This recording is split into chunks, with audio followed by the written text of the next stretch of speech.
विद्यार्थी मित्रांनो, smart teachers या यूट्यूब चॅनलवर मी प्रदीप ज्ञानेश्वर बिलवणे तुम्हा सर्वांचं स्वागत करतो। खास आपल्या जिल्हा परिषद शाळेमध्ये शिकणाऱ्या विद्यार्थ्यांसाठी आणि जे विद्यार्थी मराठी माध्यमातून नवोदय विद्यालय प्रवेश परीक्षा देऊ इच्छितात त्यांच्यासाठी मिशन नवोदय हा उपक्रम सुरू केलेला आहे।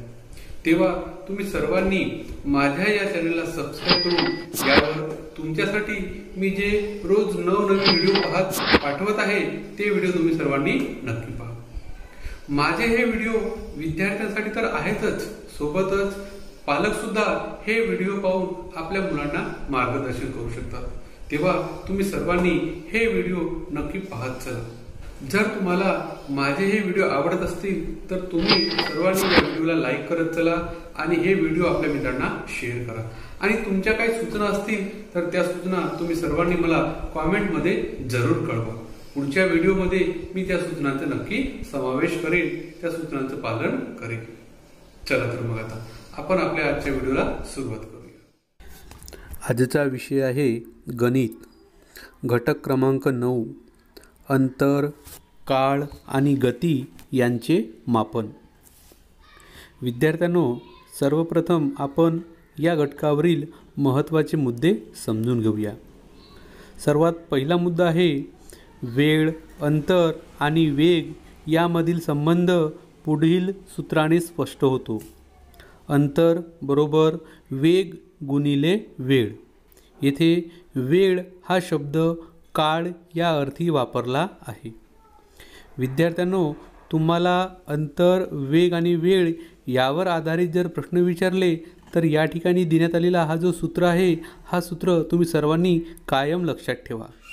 या सूत्रानुसार तुम्ही दिलेल्या उदाहरणातील अंतरसुद्धा काढू शकतो आणि याच सूत्राचा उपयोग करून आपण वेग आणि वेळसुद्धा काढू शकतो। ते आपण उदाहरणाद्वारे सुद्धा समजून घेऊया। उदाहरणार्थ, एक गाडी प्रति तास 80 किलोमीटर वेगाने पुढे जात आहे। जर ती 4 तास चालत राहिल्यास किती अंतर पार करेल? या ठिकाणी विद्यार्थ्यांनो आपल्याला अंतर काढायचं आहे। मग आपण आपल्या सूत्रानुसार आपलं सूत्र होतं की अंतर बरोबर वेग गुणिला वेळ। मग या ठिकाणी अंतर काढायचं आहे। वेग आणि वेळ उदाहरणामध्ये दिलेला आहे। वेग आहे 80 प्रति तास 80 किलोमीटर आणि वेळ आहे 4 तास। मग त्या संख्या आपण या सूत्रामध्ये ठेवून त्याला जर सोडवलं तर बघा मुलांनो, 80 गुणिले 4 बरोबर येत आहे 320 किलोमीटर। म्हणजेच या उदाहरणामध्ये ही गाडी 4 तास चालत राहिल्यास ती 320 किलोमीटर अंतरापर्यंत पोहोचेल। यानंतर आपण बघूया मुद्दा क्रमांक 2, काळ आणि कामाची उदाहरणे पट पद्धतीचा किंवा गुणोत्तर प्रमाणाचा वापर करून सोडविणे उपयोगी ठरते। विद्यार्थ्यांनो, आपण या घटकामध्ये काम आणि काळ यावरील भरपूर उदाहरणाचा सराव करणार आहोत आणि ते उदाहरणे सोडवत असताना आपल्याला पट पद्धतीचे म्हणजे काम करणाऱ्यांची संख्या, मजुरांची संख्या वाढली तर काम करण्याचा कालावधी कमी होईल आणि काम करण्याचा कालावधी वाढवला तर मजुरांची संख्या कमी होईल, म्हणजे पट पद्धती। त्याचप्रकारे जो गुणोत्तराचं प्रमाण याचासुद्धा वापर करून आपण या घटकावरील भरपूर उदाहरणे सोडवणार आहोत आणि ते आपण नमुना प्रश्नामध्ये सुद्धा समजून घेणार आहोत। पुढचा मुद्दा आहे वेळ सांगण्याच्या 2 प्रकारच्या पद्धती आहेत। पहिली पद्धत आहे मुलांनो 12 ताशी कालमापन पद्धत। त्यामध्ये रात्रीचे 12 ते दुपारचे 12 हा काळ मध्यान्हपूर्व काळ असं आपण म्हणत असतो, तर दुपारचे 12 ते रात्रीचे 12 हा काळ मध्यान्ह उत्तर असं संबोधल्या जात असते। म्हणजेच काय विद्यार्थ्यांनो, की आपल्या नवीन दिवसाची सुरुवात ही रात्री 12 नंतर होत असते। घड्याळामध्ये 12 वाजल्यानंतर अगदी सेकंदाचा काटा 12च्या पुढे जायला सुरुवात करतो आणि नवीन दिवसाची सुरुवात होत असते। रात्री 12 वाजेपासून तर दुपारी 12 वाजेपर्यंत जो वेळ असतो तो 12 तासाचा कालावधी म्हणजे आपला अर्धा दिवस त्या वेळामध्ये निघून गेला असतो.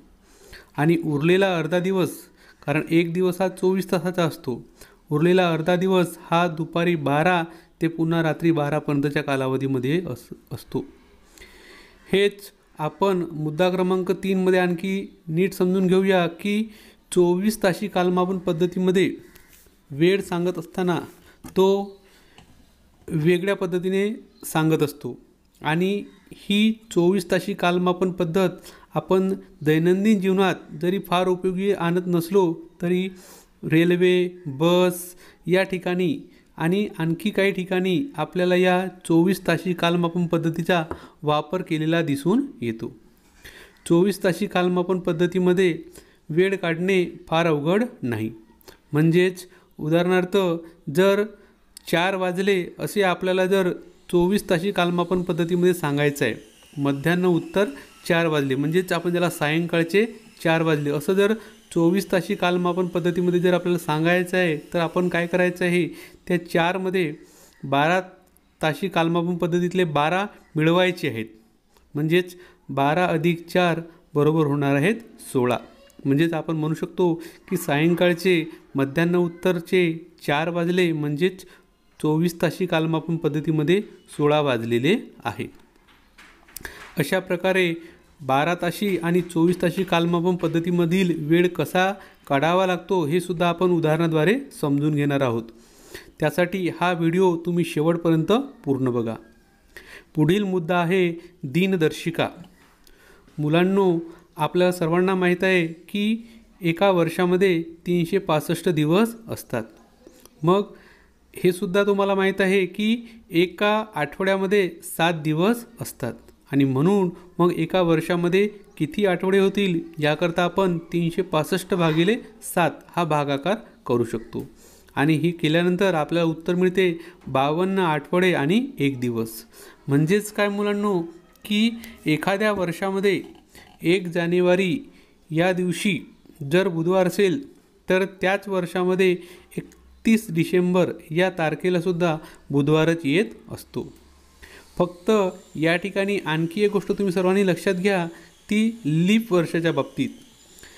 लीप वर्षामध्ये फेब्रुवारी महिना हा 28 ऐवजी 29 दिवसाचा असतो. आणि त्यामुळे ज्या वर्षी लीप वर्ष असते त्या वर्षी वर्ष हे 366 दिवसांचे असते.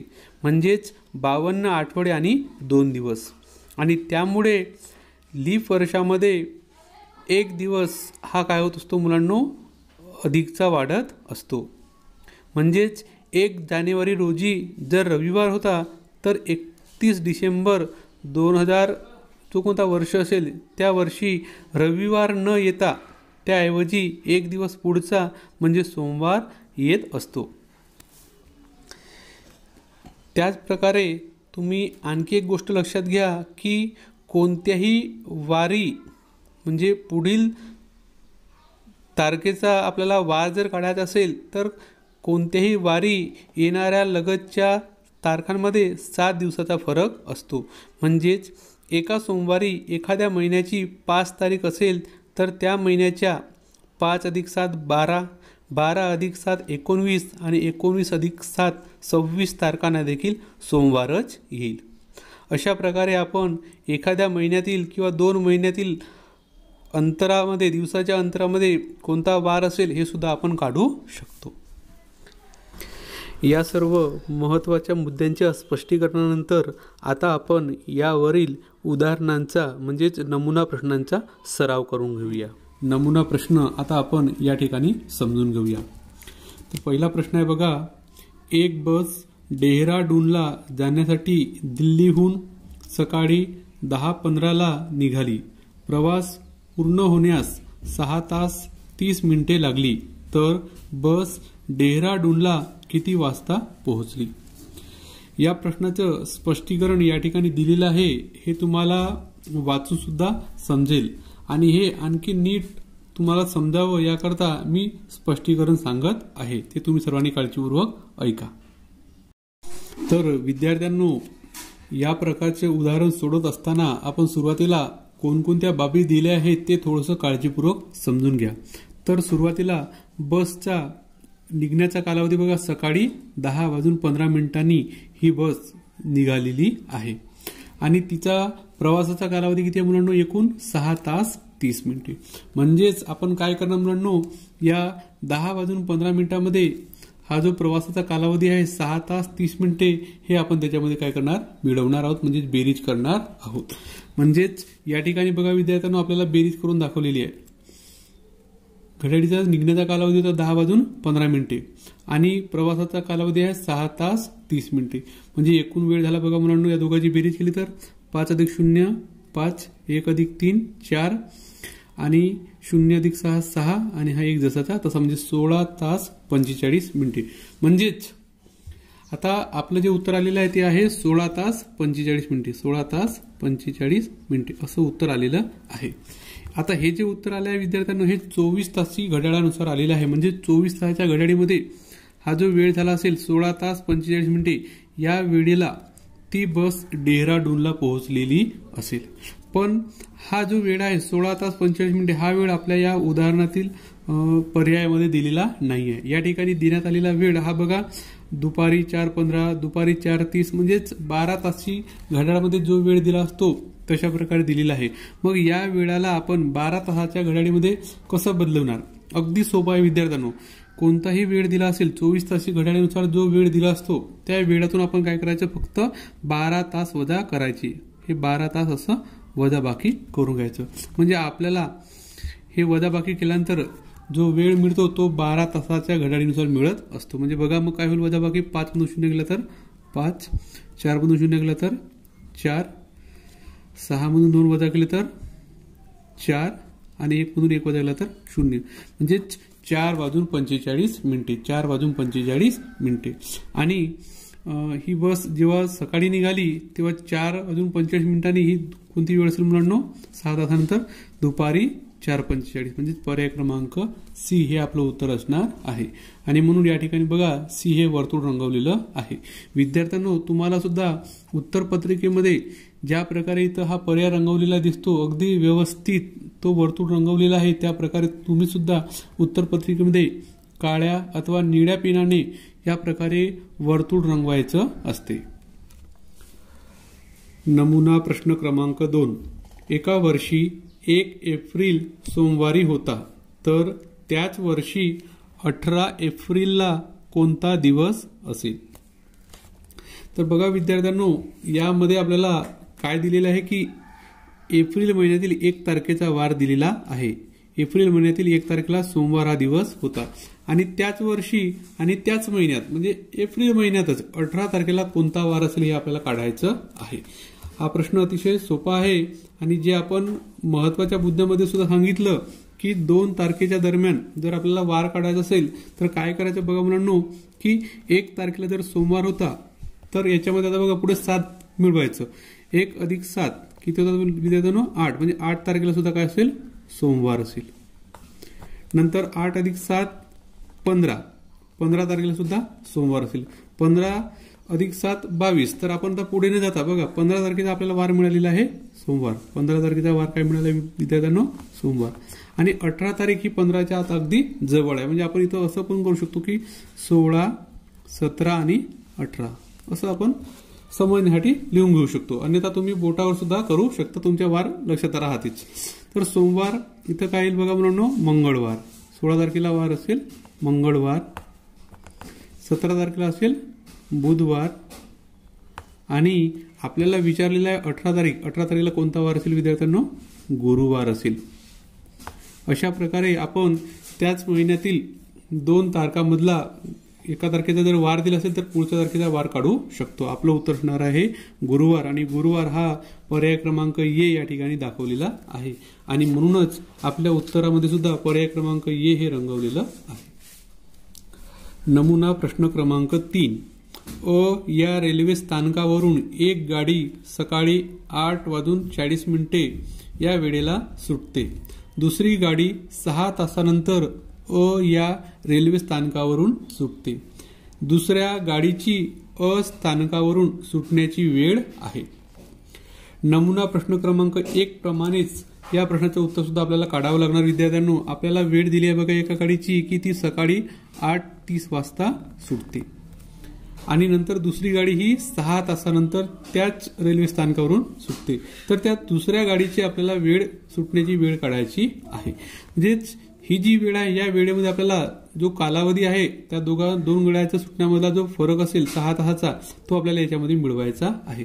मग विद्यार्थ्यांनो आपण काय करतो बघा, अशा प्रकारे मांडणी करून तास मिनिटे अशी मांडणी करून या ठिकाणी ही जी वेळ आहे म्हणजे 8 तास 40 मिनिटे ही लिहून घ्यायची आहे आणि याच्यामध्ये आता आपल्याला किती वेळ मिळवायचा आहे 6 तास, फक्त 6 तास, मिनिटामध्ये काही मिळवायचं नाही.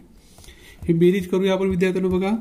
तर हे 40 मिनिटे येतील आणि हे 8 अधिक 6 14 म्हणजे 14 तास 40 मिनिटे, 14 तास 40 मिनिटे. आणि ही जी वेळ आहे विद्यार्थ्यांनो ही जी वेळ आहे ही वेळ असणार आहे 24 ताशी काळानुसार, 24 ताशी घड्याळाप्रमाणे. मग आपण काय करतो, याला आपले जे पर्याय आहेत हे 24 तासाच्या घड्याळाप्रमाणे न दिलेले नाही आहेत तर 12 तासाच्या घड्याळानुसार दिलेले आहेत. मग या वेळेला 12 तासाच्या घड्याळीमध्ये बदलवणे अगदी सोपं आहे. फक्त काय करायचं विद्यार्थ्यांनो, या वेळेमधून 12 तास आपण वजा करायचे असतात. म्हणजे 14 तास 20 मिनिटे वजा 12 तास ही वजाबाकी आपल्याला करायची असते.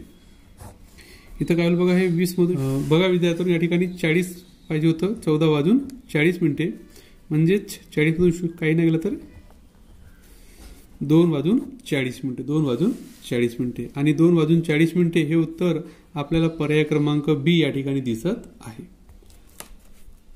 नमुना प्रश्न क्रमांक 4. एक माणूस ताशी 14 किलोमीटर या वेगाने 1 तास 30 मिनिटे म्हणजे हा 1.5 तास हा वेळ आहे विद्यार्थ्यांनो 1.1 तास चालतो. त्यानंतर ताशी 12 किलोमीटर या वेगाने अर्धा तास चालतो. त्याने एकूण चाललेले अंतर आहे. या ठिकाणी विद्यार्थ्यांनो आपल्याला काय करायचं आहे, त्या माणसानं एकूण किती अंतर तो चालत गेलेला आहे हे आपल्याला काढायचं, अंतर काढायचं आहे. ठीक आहे. तर अंतरचं काढण्याचं सूत्र तुम्हाला माहित आहे, अंतर बरोबर वेग गुणिले वेळ. आपल्याला अंतर काढायचं आहे म्हणजे आपल्या उदाहरणामध्ये वेग आणि वेळ दिला असला पाहिजे, तेव्हाच आपण काय करू शकतो, अंतर काढू शकतो. तर बघा विद्यार्थ्यांनो काय म्हटलं, एक माणूस ताशी 14 किलोमीटर या वेगाने म्हणजे वेग आहे बघा मुलांनो 14 आणि वेळ या वेगाने बघा किती. आता या वेळेला हे वेळ तुम्हाला समजून घ्यावी लागेल. ही वेळ पूर्णांकयुक्त अपूर्णांक दाखवलेली आहे म्हणजे 1.1/2 म्हणजेच काय बघा, हा वेळ म्हणजे काय मुलांनो बघा, हा 1 पूर्णांक म्हणजे 1 तास, 1 पूर्णांक म्हणजे 1 तास आणि हा 1/2 म्हणजे किती मुलांनो, हा अर्धा तास. हा वेळ आहे अर्धा तास म्हणजे एकूण वेळ किती झाला मुलांनो 1.5 तास, 1 तास आणि अर्धा तास. ठीक आहे. तर एकूण तो 1.5 तास चालतो. वेग आहे 14 किलोमीटर. आपण काय करूया, आपण वेळ हा जसाचा तसाच या ठिकाणी जसं लिहिलं आहे त्याच प्रकारे लिहून घेऊ म्हणजे 1.1/2. आणि आता हा उदाहरण आपण सोडवू शकतो. आपण अशा प्रकारचे उदाहरण पूर्णांकयुक्त अपूर्णांकाचा जो धडा होता, घटक होता, त्यामध्ये समजून घेतलेला आहे. या ठिकाणी आता हा गुणाकार करताना आपल्याला माहित आहे की याचा छेद काय असतो मुलांनो, 1 आपण गृहीत धरत असतो. हा अंशाधिक अपूर्णांक आहे, याला सुद्धा अंशाधिक अपूर्णांक करून घेऊया. काय होते मग, या दोघाचा गुणाकार अधिक हे म्हणजेच 14/1 गुणिले 1/2 अधिक 1 3/2 अशा प्रकारे मांडणी होईल विद्यार्थ्यांनो. ठीक आहे. आता याला जर आपण सोडवतो म्हटलं, गुणाकार करताना अंशाचा गुणाकार अंशासोबत, छेदाचा गुणाकार छेदासोबत आणि हे सुद्धा करत असताना आपण पहिले तिरप्यामध्ये काही कमी होते का ते बघत असतो. तर असं काहीच कमी होत नाही, असं होतं बघा 2 आणि 2 14 14. आता उरलेले अंक यांचा गुणाकार म्हणजे 7 21 आणि खाली 1 गुणिले 1 म्हणजेच काय आलं बघा म्हणून एकूण आलेलं अंतर 21 किलोमीटर. 21 किलोमीटर आपलं जे अंतर आहे बघा, एक माणूस ताशी 14 किलोमीटर या वेगाने 1.5 तास चालतो. हे या एवढ्या भागाचं उत्तर झालं 21 किलोमीटर. पुन्हा आणखी बघा, आपलं उदाहरण संपलेलं नाहीये. पुन्हा त्यानंतर ताशी 12 किलोमीटर या वेगाने अर्धा तास चालतो. म्हणजे सुरुवातीला तो 21 किलोमीटर गेलेला आहे, नंतर 12 किलोमीटर या वेगाने किती अर्धा तास. मग आपण पुन्हा वेग बघा या सूत्रामध्ये संख्या ठेवूया. म्हणजे 12 गुणिले आणि वेळ आहे अर्धा तास. अर्धा तास आपण कसं लिहितो विद्यार्थ्यांनो? या पद्धतीने आपण लिहित असतो अर्धा तास. आता हा आपण सोडवून घेऊया. त्याला जर सोडवलं बघा विद्यार्थ्यांनो तर 3 रुपयामध्ये कमी होत आहे. 2 1 2 आणि 2 आहे 12. मग काय उरलं बघा? 6 1 6 आणि 1 1 1 म्हणजेच 6 किलोमीटर. म्हणजेच 6 किलोमीटर. म्हणजे सुरुवातीला तो ताशी 14 किलोमीटर वेगाने चालत असताना 21 किलोमीटर गेलेला आहे. नंतर 12 किलोमीटरने चालत असताना 6 किलोमीटर. आणि आता आपल्याला काय करायचं आहे? त्याने चाललेलं एकूण अंतर किती आहे बघा मुलांनो? सुरुवातीचे 21 आणि नंतरचे 6 किलोमीटर. म्हणजे 21 अधिक 6 किती होत आहेत? एकूण 27 किलोमीटर. तो जो व्यक्ती आहे तो एकूण 27 किलोमीटर अंतर पार करत गेलेला आहे. आणि हे उत्तर आपल्याला आपल्या पर्यायामध्ये पर्याय क्रमांक सी या ठिकाणी दिलेलं आहे. आणि या ठिकाणी सी हे पर्याय वर्तुळ रंगवलेलं आहे. नमुना प्रश्न क्रमांक 5.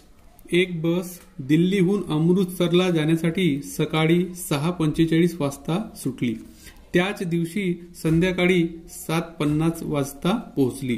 तर अमृतसरला पोहोचण्यासाठी वेळ आहे. म्हणजे तिला अमृतसरला पोहोचायला एकूण किती वेळ लागला हे वेळ आपल्याला काढायचं आहे. या ठिकाणी आपल्याला तिची सकाळी निघण्याची वेळ दिलेली आहे 6:45 आणि सायंकाळी पोहोचण्याची सुद्धा वेळ दिलेली आहे. म्हणजे घड्याळामध्ये 7:25 झालेले होते.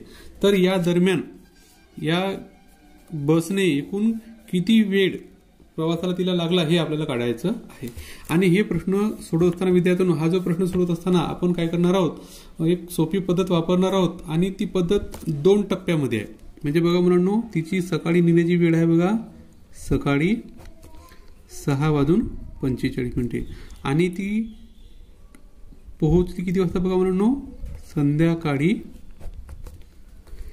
7:50. तिची निघण्याची वेळ आणि संध्याकाळी पोहोचण्याची वेळ आहे 7:45. ठीक आहे. तर या दोन वेळेच्या दरम्यान घड्याळामध्ये 12 वाजतात का? मग ते सकाळचे असोत किंवा संध्याकाळचे असोत घड्याळामध्ये 12 वाजतात का? तर तुमच्या लक्षात असेल म्हणून सकाळी 6:45 निघाली आणि संध्याकाळी 7:50 जर पोहोचली तर दुपारचे 12 या ठिकाणी आपल्याला घड्याळामध्ये वाजणार आहेत, मिळणार आहेत. मग आपण काय करायचं म्हणून बघा की सुरुवातीला या 12 तासामधून सकाळचा हा जो निघाचा वेळ आहे हा वेळ आपण याच्यातून काय करायचा? कमी करायचा. ही झाली पहिली म्हणजे हा पहिला टप्पा. निघण्याचा वेळ आपण काय करायचा? या 12 तासामधून कमी करायचा. म्हणजे सकाळी ते दुपारी 12 पर्यंत सकाळी 6:45 ते 12 वाजतापर्यंतचा कालावधी आपल्याला मिळेल. नंतर काय करायचं म्हणून जी आपल्याला कालावधी मिळेल त्या कालावधीमध्ये हा कालावधी आपल्याला मिळवायचा. आता बेरीज करायची. म्हणजेच दुपारी 12 पासून तर 7:50 पर्यंतचा कालावधी आपल्याला मिळेल. ठीक आहे.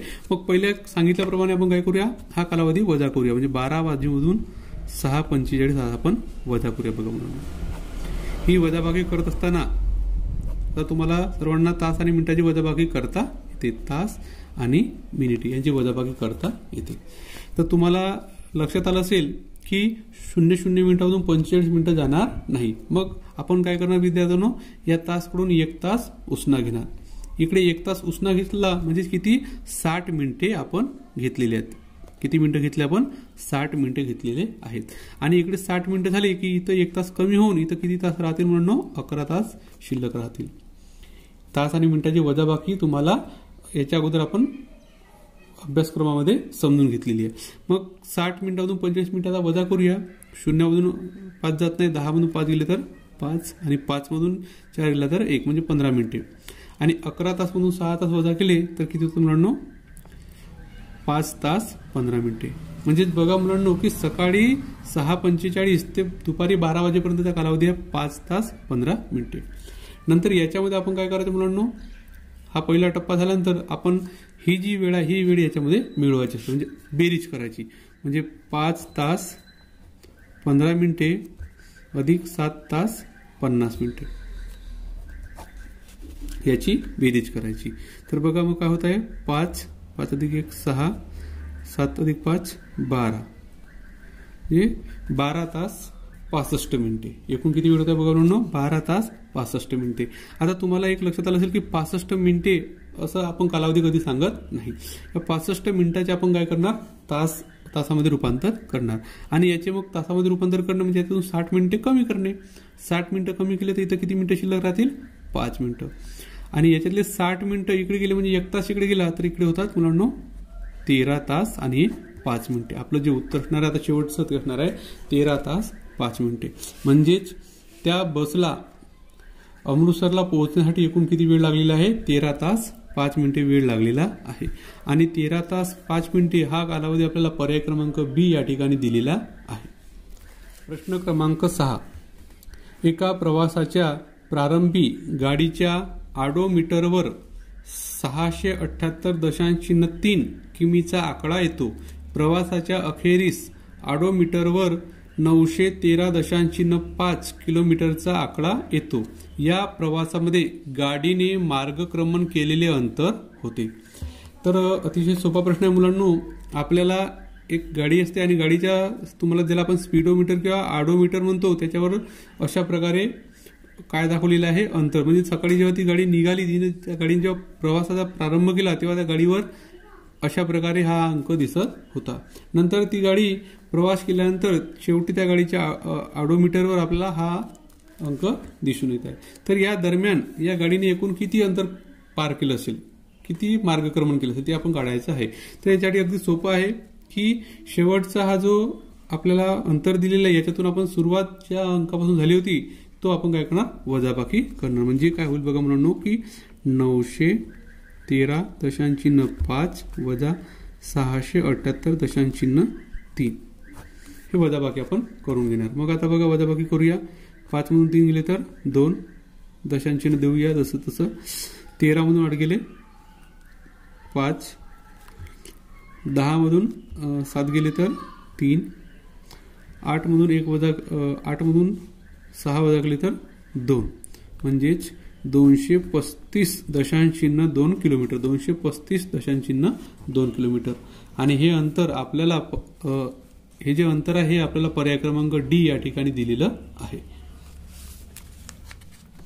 नमुना प्रश्न क्रमांक 7. एक गाडी ताशी 75 किमीच्या समान गतीने चालली आहे. तिला 350 किलोमीटर अंतर जायला किती वेळ लागेल? तर विद्यार्थ्यांनो या प्रश्नामध्ये आपल्याला गाडीचा वेग दिलेला आहे, अंतर दिलेलं आहे आणि वेळ काढायचा आहे. तर सर्वप्रथम तुम्हा सर्वांना अंतर काढण्याचं सूत्र मुखपाठ करून ठेवायचं आहे किंवा लक्षात ठेवायचं आहे. ते सूत्र असं आहे बघा मुलांनो आणि सोपं आहे. अंतर बरोबर वेग गुणिला वेळ. आता हे सूत्र याच्याकरता लक्षात ठेवायचं आहे की या सूत्राचा विचार करून आता आपण बाकीच्या गोष्टी काढू शकतो. म्हणजे कसं मुलांना बघा, जर आपल्याला अंतर काढायचं असेल तर आपल्या उदाहरणामध्ये वेग किंवा वेळ ह्या दोन गोष्टी, वेग आणि वेळ ह्या दोन गोष्टी दिलेल्या असतात, त्यावरून आपण अंतर काढत असतो. पण आता आपण जो प्रश्न वाचला त्या प्रश्नामध्ये आपल्याला काय काढायचं आहे विद्यार्थ्यांनो? वेळ काढायचा आहे. आपल्याला काय काढायचं आहे? वेळ काढायचा आहे. आणि जर वेळ काढायचा आहे म्हणजे आपल्या उदाहरणामध्ये अंतर दिलं असलं पाहिजे आणि वेग सुद्धा दिला असला पाहिजे. जेव्हा अंतर काढायचं असते तेव्हा आपण या दोघांचा गुणाकार करतो. पण जेव्हा या दोनपैकी एखादी गोष्ट काढायची असते, वेग काढायचा असेल तर अंतर भागीला वेळ करायचा आणि वेळ काढायचा असेल तर अंतर भागीला वेग करायचा. म्हणजे सूत्र काय होईल बघा मग असं, जर वेळ काढायचा तर वेळ बरोबर अंतर भागीला वेग, अंतर भागीला वेग. आणि जर वेग काढायचा असेल विद्यार्थ्यांनो, जर वेग काढायचा असेल तर सूत्र काय होईल मग तयार? अंतर भागीला वेळ. आणि एकदा का आपल्याला सूत्र समजलं, सूत्र लक्षात जर आपण ठेवलो तर आपण या सूत्रामध्ये फक्त काय ठेवायचे असतात? मग फक्त संख्या ठेवायच्या असतात आणि उदाहरण सोडवायचं असते. तर आपल्या उदाहरणामध्ये आपल्याला काय दिलं बघा मुलांनो, त्या गाडीचं अंतर दिलेलं आहे 350 किलोमीटर आणि तिचा वेग दिला आहे ताशी 75 किलोमीटर. आपण वेळ काढूया. मग वेळ बरोबर अंतर किती आहे मुलांनो? 350 किलोमीटर आणि वेग किती आहे? ताशी 75 किलोमीटर. याला आता आपण सोडवू शकतो बघा. या प्रकारे आपण एकतर याला लहान रूपामध्ये करून घेऊया किंवा तुम्हाला असंच भागाकार, मोठ्या संख्येचा भागाकार करता येत असेल तर ते सुद्धा तुम्ही करू शकता. तर याला आपण लहान कसं करणार विद्यार्थ्यांनो? कोणती संख्या आहे की ज्याने या संख्येला सुद्धा भाग जातो आणि या संख्येला सुद्धा भाग जातो आणि ती संख्या असणार आहे या संख्यांचा मसावी. तर ठीक आहे, याला 75ला 25 ने भाग जातो आणि याला सुद्धा 25 ने भाग जातो. म्हणजे काय होते बघा मुलांनो, याला 25 ने जर भाग दिला तर 25 त्रिक 75 आणि याला 25 ने जर भाग दिला तर भागाकार येतो 14. म्हणजे याचं हे संक्षिप्त रूप आहे. पुन्हा आणखी बघा मुलांनो, आपल्याला हा जो वेळ मिळालेला आहे, हा वेळ अंशाधिक अपूर्णांकामध्ये याला आपण काय करूया, पूर्णांकयुक्त अपूर्णांक बनवूया. पूर्णांकयुक्त अपूर्णांक बनवताना काय होत असतं मुलांनो, 3 ने आपण 14ला भाग देत असतो. म्हणजेच काय होते बघा, 14 भागिले 3 जर केलं तर 3 चौक 12 2 0. म्हणजे 4 तो भागाकार आणि बाकी 2 उरते. आणि याला पूर्णांकयुक्त पूर्णांकामध्ये लिहित असताना आपण काय करतो, आलेला भागाकार पूर्णांक म्हणजे 4 तास, उरलेला जो बाकी असतो तो अंशामध्ये आणि छेद अगोदर जसाचा तसा, म्हणजे 4.2/3. 4.2/3. आता हा एवढा वेळ आपल्याला मिळालेला आहे मुलांनो. आता हा वेळ म्हणजे नेमका किती वेळ आहे हे सुद्धा आता आपण थोडंसं समजून घ्या. या एका उदाहरणावरून तुम्ही समजून घेतले तर पुढची उदाहरण सोडवताना तुम्हाला सोपं जाईल. तर या ठिकाणी 4 पूर्णांक म्हणजे 4 तास आहे मुलांनो. 4 पूर्णांक म्हणजे 4 तास आणि उरलेला 2/3 हे काय आहेत, मिनिटे आहेत. हे काय आहेत, मिनिटे आहेत. 2/3 हे काय आहेत, मिनिटे आहेत. मग आता 2/3 म्हणजे किती मिनिटे होतात, याला आता आपण जर मिनिटामध्ये रूपांतर करतो म्हटलं तर मुलांनो याला कसं करायचं, मग 60/2/3. 60/2/3 म्हणजेच 60 गुणिले 2/3. याला जर आपण सोडवलं तर याचं उत्तर आपल्याला मिळेल. मग कसं होईल बघा मुलांनो, 3 रुपयामध्ये कमी होते, 3 1 3 आणि 20 त्रिक 60. म्हणजेच बघा आता काय उरलं, 20 दुने 40. 40 1 गुणिले 1 म्हणजे 40, म्हणजे 40 मिनिटे. 2/3 मिनिटामध्ये किती होतात मुलांनो, 40 मिनिटे होतात. हे तुमच्या लक्षात आलं असेल तर ठीक. नाही तर बघा मुलांनो, आणखी एक दुसरं बघा की समजा 4 तास असे मिनिट आले असते. आता हे मिनिटं म्हणजे किती होतात तुम्हाला माहिती आहे ना, हे अर्धा तास. अर्धा तास म्हणजे किती, 30 मिनिटे. बरोबर आहे. मग आता याला आपण या पद्धतीने घेऊया बरं. 60/1/2. याला जर आपण सोडवलं तर उत्तर किती यायला पाहिजे, 30 यायला पाहिजे. बरोबर आहे. मग बघा 3 रुपयामध्ये कमी होते का, होते. तर 2 1 2, 2 त्रिक 6 आणि 2 0 0. 30 1 30. बघा 30 मिनिटे उत्तर आलेलं आहे, 30 मिनिटे. म्हणून या ठिकाणी आपलं जे आलं होतं 2/3 मिनिटे. 2/3 मिनिटे म्हणजे एकूण किती मिनिटे, 40 मिनिटे. 4 तास 40 मिनिटे. आता आपल्या प्रश्नाचं उत्तर आपल्याला मिळालेलं आहे 4 तास 40 मिनिटे. आणि हे उत्तर आपल्याला पर्याय क्रमांक डी या ठिकाणी दिसत आहे. म्हणून आपलं पर्याय क्रमांक डी हे वर्तुळ रंगवलेलं आहे. अशा प्रकारे मुलांना आपण या ठिकाणी नमुना प्रश्नांचा सुद्धा सराव करून घेतलेला आहे. आशा करतो तुम्हाला माझा हा व्हिडिओ पाहून या व्हिडिओने तुम्हाला नक्कीच मदत होईल. तेव्हा तुम्ही सर्वांनी हा व्हिडिओ बघितला त्याबद्दल तुम्हा सर्वांचं खूप खूप धन्यवाद. शेवटी एकच विनंती करेन की तुम्हाला सर्वांना जर काही यामध्ये आणखी माहिती हवी असेल किंवा काही बदल अपेक्षित असेल तर तुम्ही सर्वांनी मला कॉमेंटमध्ये ते कळवा. आणि माझं हे चॅनल आपण सर्वांनी सबस्क्राईब करा. सोबतच बेल आयकॉनला क्लिक करा. धन्यवाद.